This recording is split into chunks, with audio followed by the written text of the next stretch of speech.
Hey guys, good afternoon, I should say. The day got away from me this morning. Things got a little bit out of plan, and I just realized it's like 6 p.m. and I just realized I didn't film the video for this weekly.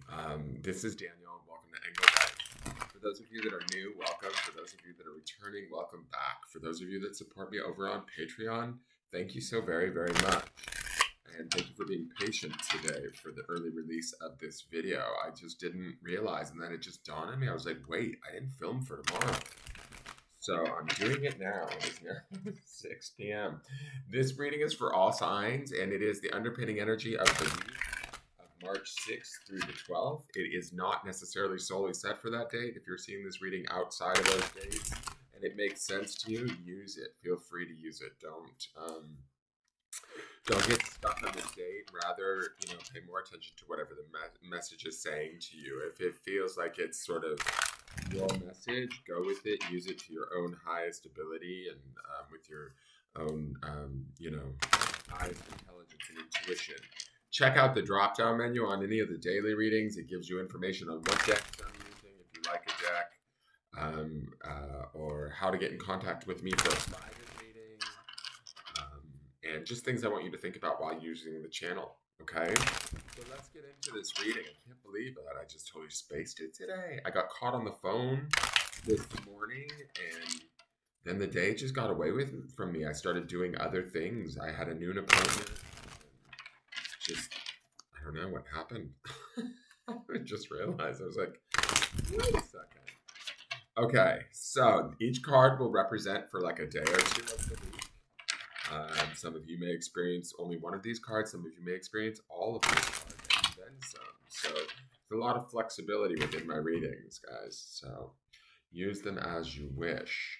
All right. So the beginning of the week, we have that Ten of Swords energy. Let's talk about welcome endings. Is there something we need to give up? Is what I want to say right out of the gate. Is there some sort of gauntlet that we're holding on to or idea that we're holding on to is just no longer? Swords is the element of air, right? It's mental energy, right? Air and swords deals with the mental realm, our thoughts, our obsessions even. This card is oftentimes depicted with this man with 10 swords in his back. He's defeated, he's done. It's like, I just said this because we saw this card last week. It's that sort of that idea of put a fork in me, I'm done card. And it's done with done in a way of like mental focus or attention being placed on something that just maybe is no longer working for us or has not brought us anything but maybe pain, right? It can be a shortcoming. It can in both ourselves or others.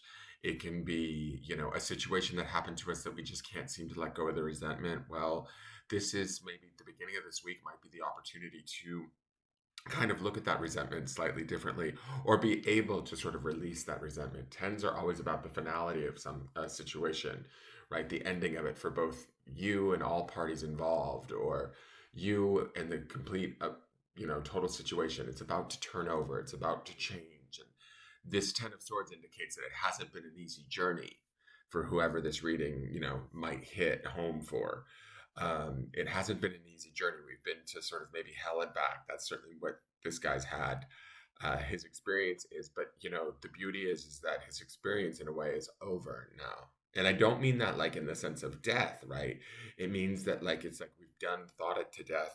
We've, beat it to a pulp, and it's still no longer working. So now it's just time to give ourselves, the situation, or others within the situation enough grace to move forward and beyond it. And that's the sort of bright sun that I see back here. I mentioned this in the card last week too, and it really shows on my camera. I don't know if you guys see it on when you're watching it live, but when I look at it through my screen, this almost looks like it's on fire, this area. So it always tells me that a new dawn is being born, even through the pain of the, whatever we've just been through.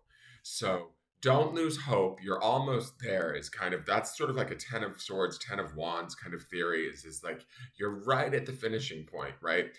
10 of swords though is a little bit more just, I can't move any further because I'm dead. I've done all I can. And so It's just out of sheer lack of, I don't want to say lack of will, but lack of ability to change it or make it different. It's just going to turn over, right? Our thoughts are going to have to shift. Our mind is going to have to perceive something new or move towards a new direction so that we can find happiness, or so that we can find space, joy, peace, light in our lives again, right? So let's look at the midweek card. The midweek card is the Five of Swords. Lots of swords energies, guys. Now, the Five of Swords, fives are about change, right? They're not necessarily constant. But to me, the way that I perceive the Five of Swords is the Five of Swords is about winning an argument. And sometimes when we go to the lengths of trying to win an argument, we actually end up losing when we win, right? It's this idea of, if we push our point, our thoughts, our communications too hard, we stand the chance of maybe losing those around us, or losing and this could be us or someone else around us, right? It doesn't have to be us specifically, but we could be finding ourselves wanting to walk away from, say, a situation or a person because we just can't jive with their being, right? How they are, how they communicate, what they have to say, the point they're trying to prove.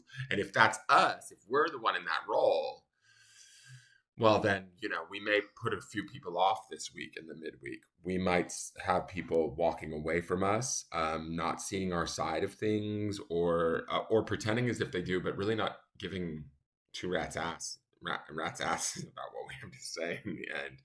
And so when I see this card, oftentimes I think of it as being the lonely at the top card, meaning, we may think we've gotten what we wanted, but in the effort or the fight to get there, right, the argument or debate to prove our point, we've actually potentially alienated people around us that we didn't necessarily want to, and then we find ourselves left alone with our sort of quote unquote rightness, and it's not necessarily a great feeling, right? These two cards together aren't necessarily a great week.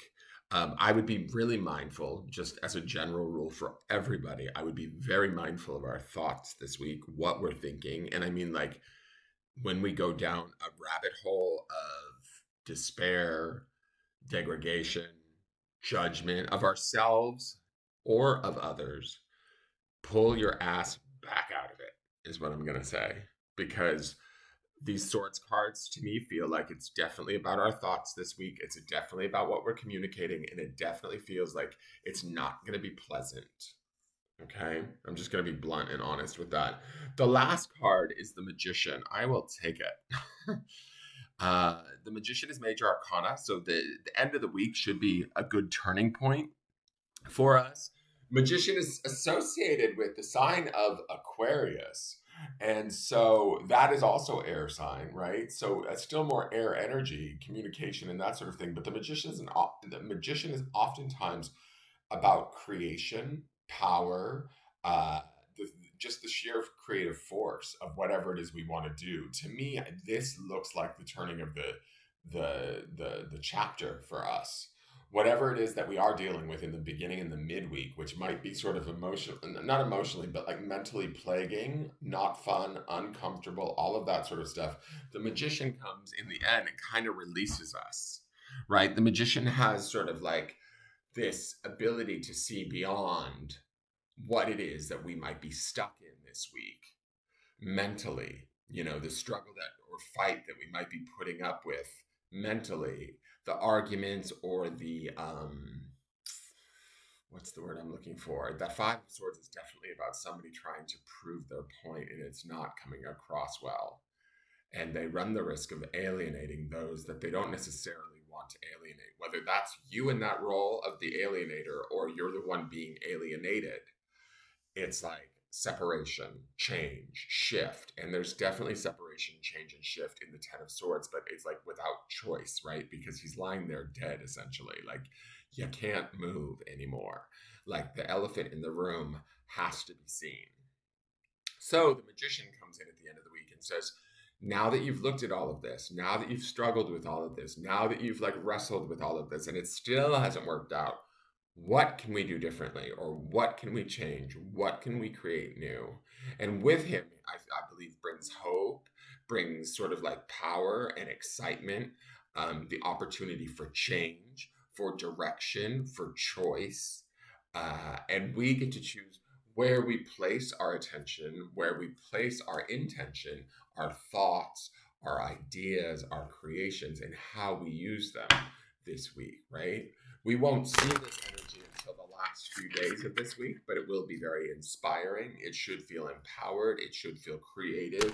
It should feel hopeful. There's a lack of hope in the other two cards. I'm just going to be honest. So the other two cards, let me tell you, if I'm a part of this reading, which I am part of the collective, those two cards don't excite me at all for the early part of this week. It kind of, I feel threatened, to be honest, by those two cards. The Magician does give me hope, though, guys. So if any of you are going through it this week and want to share about it or leave me a question or comment in regards to it on this video, please feel free to let me know that. Know that it will turn over, it will change, and you will feel sort of empowered again, or the situation, the thoughts, the debate, the argument will indeed shift, right? And so, and when it shifts, the Magician is always kind of, I don't want to say in control, because control is like the wrong word, but he is very much involved in a major part of the creation process as to what comes next. So we're not like helpless. We may feel helpless at the beginning of the week and then struggling in the midweek. We will feel sort of somewhat empowered, as if we have choices, as if there's new opportunities available to us on the horizon, or new ways of working within a situation to create what it is that we want. Does that make sense? I hope that makes sense. I know it's a rather broad reading, but this has got to reach a lot of people. And I love to, I'll say this, the Magician's sort of like slogan is as above, so below, right? And the way that it's projected in this card is there's this light around this finger here, as above, so below, and then there's this light coming down from the hands there. Like he channels the energy of the heavens down to earth, right? That's his whole point, is like he can bring heaven on earth, but we can't bring heaven on earth if we're stuck in our thoughts and trying to communicate old battle wounds or old ideals of how we think it should be, and we're trying to get everybody to conform to what it is that we think we need, and it's think. Let go of that shit and get back to creating.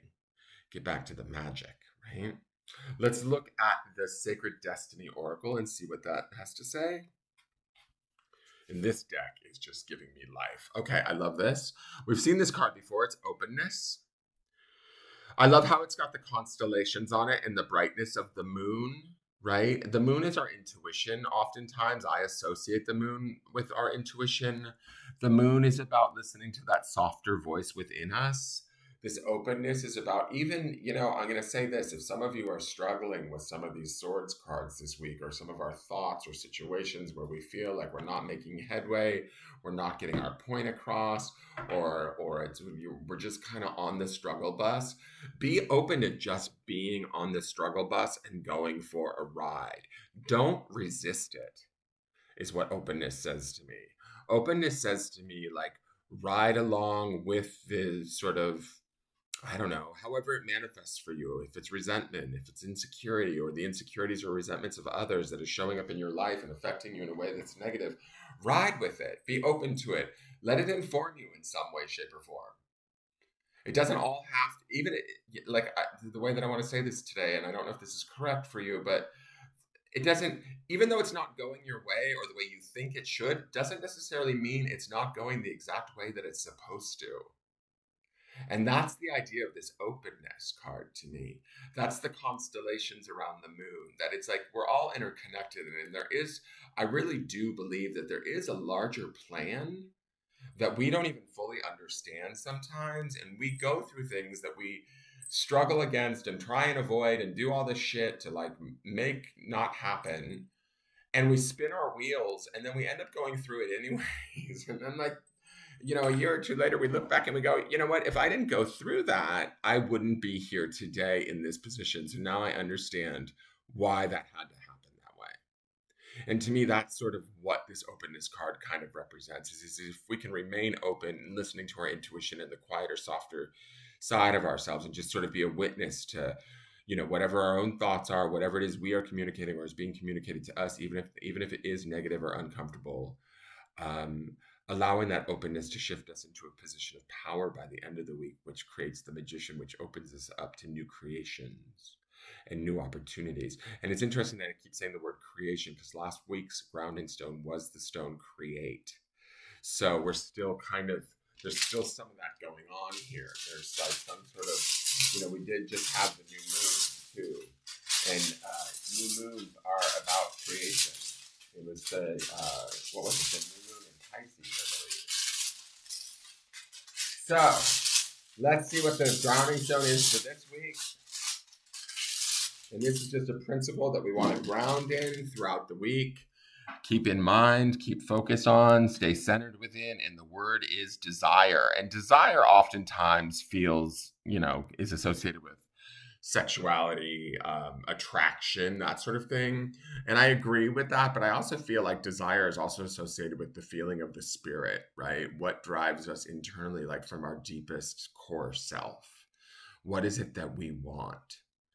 And so when I look at this as the grounding stone for the week, and then I look at the jumbled up sort of thoughts and communications that the 10 and the 5 project in the early part of the week, and then I look at the beauty of the magician and the openness card and the quietness of the moon, it makes me want to ask my viewers throughout the early part of this week, are you in your thoughts and words projecting out that with which what you desire?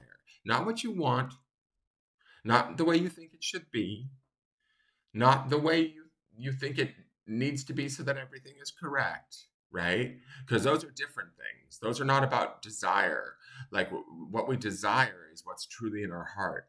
I mean, do we really care that Bob at the office drank the last cup of coffee? Like, do you see what I'm saying? It's like, that's like just fucking, excuse my language, but that's just like petty bullshit, right? That's the 5 of swords in the midweek, right? And if we're channeling that, we're not really channeling our true creative open energy of that with which we desire. And what we desire is what we want to attract to us. It's not going to be maybe, say, another person that's going to make us happy. It's going to be the idea of us being happy that brings that other person into our lives because we're projecting that happiness from within. Does that make sense?